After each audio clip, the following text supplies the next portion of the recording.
ओम नमो भगवते वासुदेवाय। ओम कृष्णाय नमः। आज हम लोग सुनेंगे मार्गशीर्ष मास पूर्णिमा की कथा। मार्गशीर्ष पूर्णिमा का विशेष महत्व बताया गया है। मार्गशीर्ष यानी अगहन मास भगवान श्री कृष्ण को बहुत प्रिय है, इसलिए मार्गशीर्ष पूर्णिमा पर भगवान श्री कृष्ण, भगवान विष्णु और माता लक्ष्मी की पूजा बहुत खास मानी जाती है।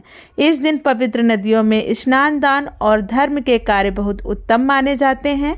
मार्गशीर्ष पूर्णिमा इसलिए भी खास है क्योंकि यह पूर्णिमा साल की आखिरी पूर्णिमा होती है। इस पूर्णिमा पर भगवान विष्णु, माता लक्ष्मी और कृष्ण की पूजा करना अत्यंत फलदायी माना जाता है। इस पूर्णिमा पर भगवान सत्यनारायण की कथा सुनना बहुत ही शुभ माना जाता है। तो आइए सुनते हैं यह पावन कथा। पौराणिक कथा के अनुसार एक बार नारद जी भगवान विष्णु के पास बहुत ही दुखी होकर पहुँचे और कहा कि उनसे दुखी मनुष्यों के कष्टों को देखा नहीं जा रहा है। उन्होंने भगवान से कहा कि आप कोई ऐसा आसान उपाय बताइए जिससे कि लोगों का कल्याण हो। यह सुनकर भगवान श्री हरि ने कहा कि जो भी व्यक्ति सांसारिक सुख और मृत्यु के बाद मोक्ष प्राप्त करना चाहता है, उसे श्री सत्यनारायण भगवान की पूजा व व्रत करना चाहिए। भगवान विष्णु ने फिर सत्यनारायण व्रत के बारे में विस्तार से बताया। सत्यनारायण कथा का प्रारंभ भगवान विष्णु और नारद जी के वार्तालाप से होते हुए श्री हरि के सत्यनारायण व्रत एवं पूजन की विधि के वर्णन के साथ राजा उल्कामुख, गरीब लकड़हारा, निर्धन ब्राह्मण, साधु, वैश्य, लीलावती, कलावती, धनवान, व्यास जी, राजा तुंगध्वज एवं गोपगणों की कथा तक है। कथा सार ग्रहण करने से यह निष्कर्ष निकलता है कि जिस किसी ने सत्य के प्रति श्रद्धा विश्वास किया, उन सब के कार्य सिद्ध हो गए। जैसे लकड़हारा, गरीब ब्राह्मण, उल्कामुख, गोपगणों ने सुना कि यह व्रत सुख, सौभाग्य, संपत्ति सब कुछ देने वाला है, तो वह सुनते ही श्रद्धा, भक्ति तथा प्रेम के साथ सत्य व्रत का आचरण करने में लग गए और फलस्वरूप इस लोक के सुख भोग कर परलोक में मोक्ष के अधिकारी हुए। साधु वैश्य ने भी यही प्रसंग राजा उल्कामुख से विधि विधान के साथ सुना, किंतु उनका विश्वास अधूरा था, श्रद्धा में कमी थी। वह कहता था कि संतान प्राप्ति पर सत्य व्रत पूजन करूँगा। समय बीतने पर उसके घर एक सुंदर कन्या ने जन्म लिया। उसकी श्रद्धालु पत्नी ने व्रत की बात याद दिलाई तो उसने कहा कि कन्या के विवाह के समय करेंगे। समय आने पर कन्या का विवाह भी हो गया, किंतु उस वैश्य ने व्रत नहीं किया। वह अपने दामाद को लेकर व्यापार के लिए चला गया। उसे चोरी के आरोप में राजा चंद्र के द्वारा दामाद सहित कारागार में डाल दिया गया। पीछे घर में चोरी हो गई। पत्नी लीलावती व पुत्री कलावती भिक्षावृत्ति के लिए विवश हो गई। एक दिन कलावती ने किसी विप्र के घर में सत्यनारायण का पूजन होते हुए देखा और घर आकर माँ को बताया।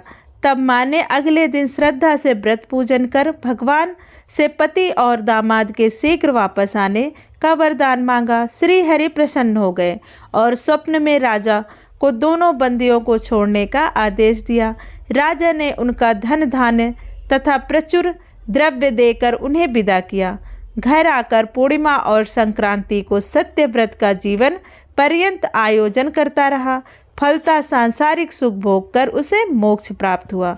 इसी प्रकार राजा तुंगध्वज ने वन में गोपगणों को भी श्री सत्यनारायण भगवान का पूजन करते हुए देखा, किंतु प्रभुता के मद में चूर राजा ने ना तो पूजन स्थल पर गए और ना ही दूर से प्रणाम किया और ना ही गोपगणों द्वारा दिया गया प्रसाद ग्रहण किया।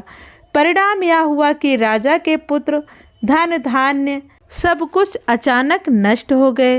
राजा को आभास हुआ कि विपत्ति का कारण सत्यदेव भगवान का निरादर है। उसे बहुत पश्चाताप हुआ। वह तुरंत वन में गया।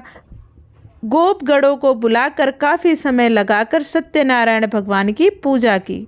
फिर उसने उनसे ही प्रसाद ग्रहण किया तथा घर आकर उसने देखा कि विपत्ति टल गई है और उसकी सारी संपत्ति तथा जन सुरक्षित हो गए हैं।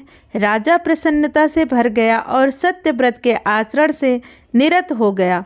तथा अपना सर्वस्व भगवान को अर्पित कर दिया। आइए जानते हैं मार्गशीर्ष पूर्णिमा की पूजन विधि।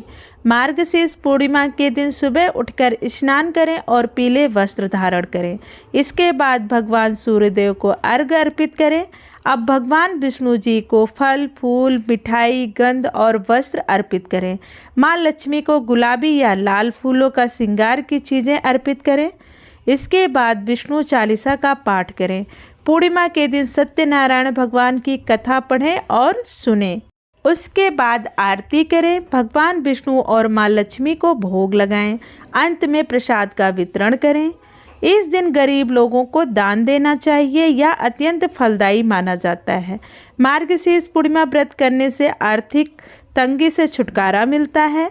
पारिवारिक रिश्तों में सुख शांति का आगमन होता है। इसके अलावा रुके हुए काम पूरे हो जाते हैं। वैवाहिक जीवन सुखमय होता है और यह व्रत करने वाले मनुष्यों को भगवान विष्णु की कृपा से उसके सारी मनोकामना पूर्ण हो जाती है। यह व्रत अत्यंत फलदायी और शुभ होता है। दोस्तों, यह थी मार्गशीर्ष मास की पूर्णिमा की व्रत कथा। अगर आपको कथा अच्छी लगी हो तो प्लीज़ वीडियो को लाइक करें, शेयर करें और चैनल को ज़रूर सब्सक्राइब कर लें ताकि ऐसी प्यारी प्यारी कथा आपको समय पर मिलती रहे। वीडियो के अंत तक बने रहने के लिए धन्यवाद। राधे राधे।